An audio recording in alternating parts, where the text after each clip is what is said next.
Halo teman-teman, selamat datang di Value Stock. Hari ini saya akan membahas analisa fundamental saham Tower kuartal keempat tahun 2022. Oke, ini disclaimer-nya. Yang pertama, ini merupakan sharing analisa fundamental, bukan ajakan beli jual ataupun hold suatu saham, dan keputusan investasi ada di tangan teman-teman selaku investor. Yang ketiga, dari analisa fundamental ini bisa dijadikan referensi untuk analisa saham-saham yang teman-teman miliki. Oke, kita langsung saja masuk ke analisa bisnis dari saham Tower ini.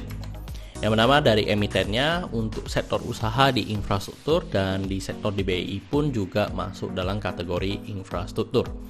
Terus untuk produk atau jasa yang ditawarkan oleh saham Tower ini adalah, yang pertama adalah penyewaan tower, habis itu fiber to the tower, habis itu konektivitas sama fiber to the home gitu. Yang dimana fiber to the home ini masih belum berjalan ya teman-teman. Terus untuk analisa marketnya, saya pengguna produk, mungkin kita tidak langsung berhubungan dengan saham Tower ya teman-teman. Tetapi karena kita menggunakan gadget yang dimana kita perusahaan yang misalnya kita beli simpati atau kartu apapun, itu kita menggunakan salah satu jasa dari saham Tower ini. Jadi saya bisa kategorikan bahwa kita juga menggunakan produk dari jasa Tower ini. Terus untuk daily use-nya, iya pasti setiap hari, terutama misalnya sekarang dengan handphone, kita pasti setiap hari menggunakannya ya teman-teman. Terus easy to access ya, dan ada kompetitor gak? Menurut saya ada ya teman-teman, kompetitor dari saham Tower ini.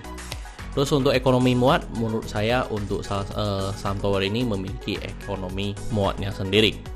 Yang dimana ekonomi muat itu adalah mereka ketika sudah membangun satu tower, jadi hubungan dengan misalnya provider yang menggunakan jasa dari tower ini biasanya memiliki kontrak yang cukup panjang teman-teman. Sehingga memang ini cukup safe untuk perusahaan dari tower ini untuk dalam kegiatan operasionalnya. Terus untuk segmen market itu di Indonesia, untuk market persentasenya dari saya membaca dari laporan public expose-nya atau penyebaran dari keterangan dari perusahaan, bahwa perusahaan ini memiliki tower terbanyak di Indonesia teman-teman. Jadi mereka bisa dikategorikan nomor satu pemberi layanan yang terbesar teman-teman. Jadi untuk market share-nya yang bisa saya tahu adalah mereka dominasi di market Indonesia. Cuma seberapa dominasi secara persentase itu tidak dijabarkan. Terus untuk stok kategori ini saya kategorikan sebagai saham yang slow growth ya teman-teman. Terus untuk analisa GCG-nya, untuk ownernya ini dari grup Jarum teman-teman. Terus untuk pengalamannya lebih dari 5 tahun dari profil direksinya. Untuk kasus hukum tidak ada. Untuk buyback saham, mereka ada melakukan buyback saham ya teman-teman. Terus untuk saham mayoritas 59%. Dan dari analisa laporan keuangan, saya melihat gaji karyawannya sekitar 22,6 juta per bulannya. Dan kita masuk ke dari segi revenue-nya. Untuk revenue-nya, teman-teman bisa lihat dari 2020, 2021, dan 2022 mengalami kenaikan sebesar 27,8%. Dan dari target yang ditetapkan ya teman-teman, target yang ditetapkan itu hanya 10,5T dan mereka mencapai 11T, yang dimana mengalami kenaikan lebih dari 4,7%. Terus untuk dari segi net profit, untuk net profitnya 2020, 2021, dan 2022, yang dimana kenaikan 2021 dengan 2022 hanya 0,4%. Ini dimana revenue-nya naik 27-an, tapi kenapa net profitnya hanya 0,4%. Dan kalau lihat dari net profit ini, sebenarnya ini net profit ini ya teman-teman, bukan net profit secara laba bersih, tapi target yang ditetapkan itu adalah gross profit margin-nya teman-teman. Yang dimana targetnya 9T, mereka bisa merealisasi 9,5 triliun. Jadi memiliki kenaikan 5,5%. Tetapi kenapa secara net profit hanya 3T lebih teman-teman? Yang dimana mereka kan kurangin dengan depresiasinya juga teman-teman. Karena ini perusahaan bisnis modelnya, mereka membangun tower, mereka harus ada depresiasi dari tower tersebut.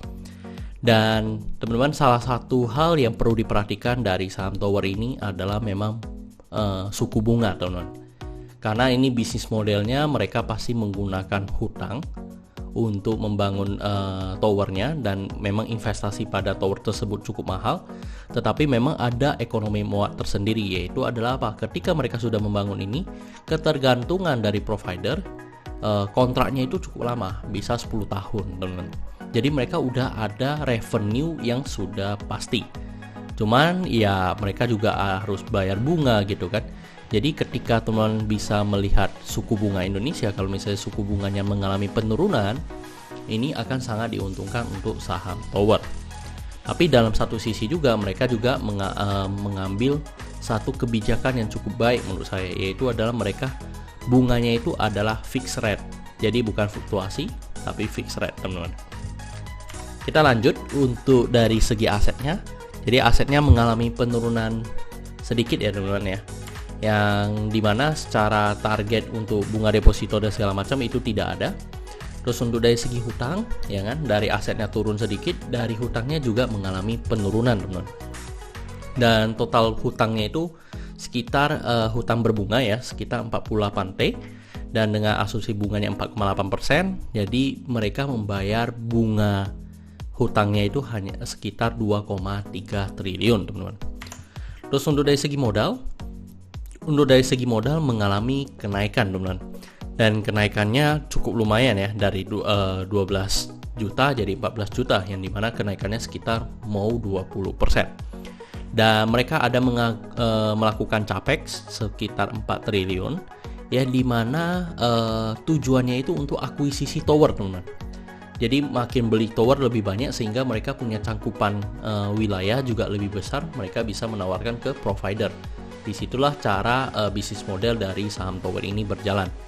Dan untuk realisasi dari capexnya, sebenarnya saya mendapatkan informasi itu sekitar 1,7T yang sudah direalisasi. Cuma secara real semuanya saya tidak menemukan informasi tersebut. Terus kita lihat dari rasio keuangannya, yang dimana yang pertama dari net profit margin itu 31,19%, ini cukup bagus.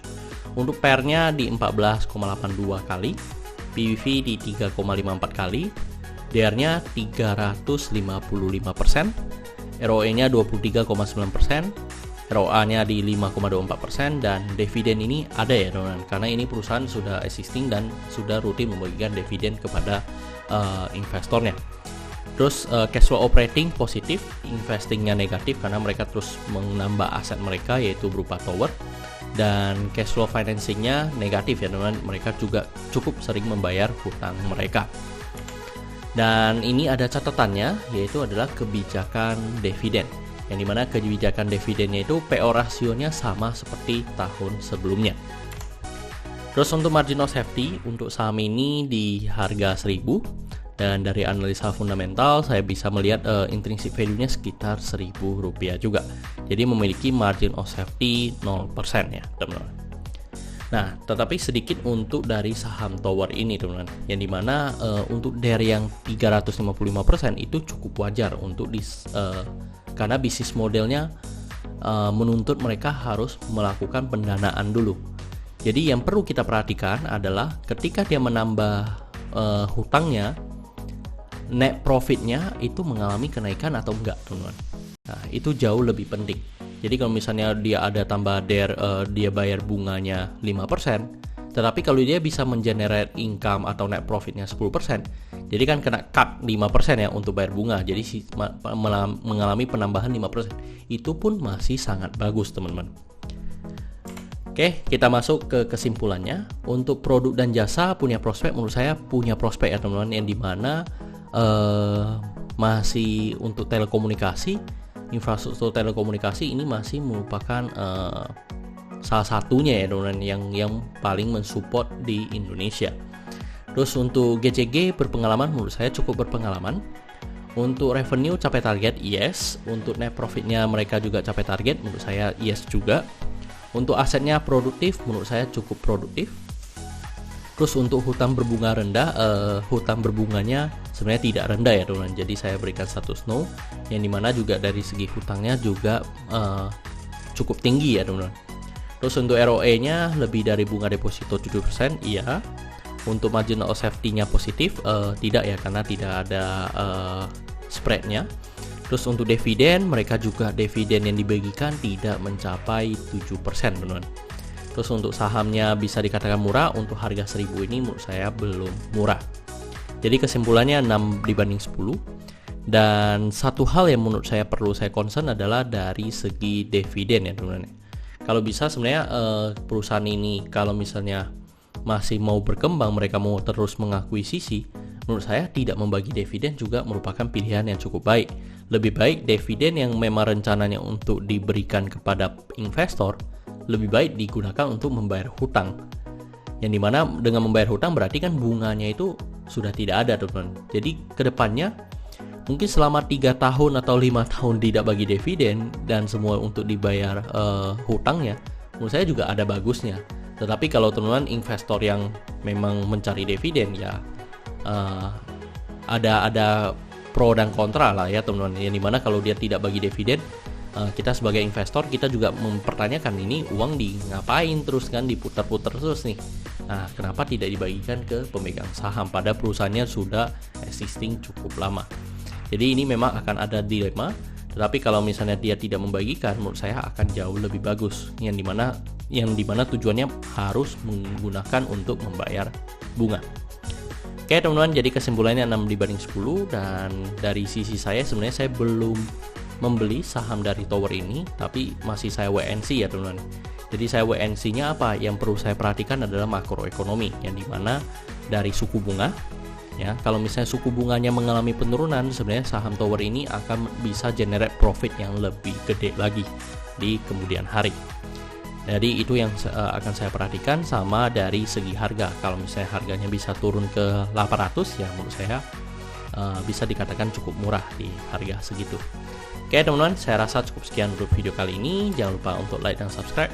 Jangan lupa juga untuk follow saya di Instagram saya di Royken13. Dan teman-teman, saya ada grup Telegram. Teman-teman bisa join grup Telegram saya di Value Stock. Untuk linknya teman-teman bisa dapatkan di deskripsi di bawah.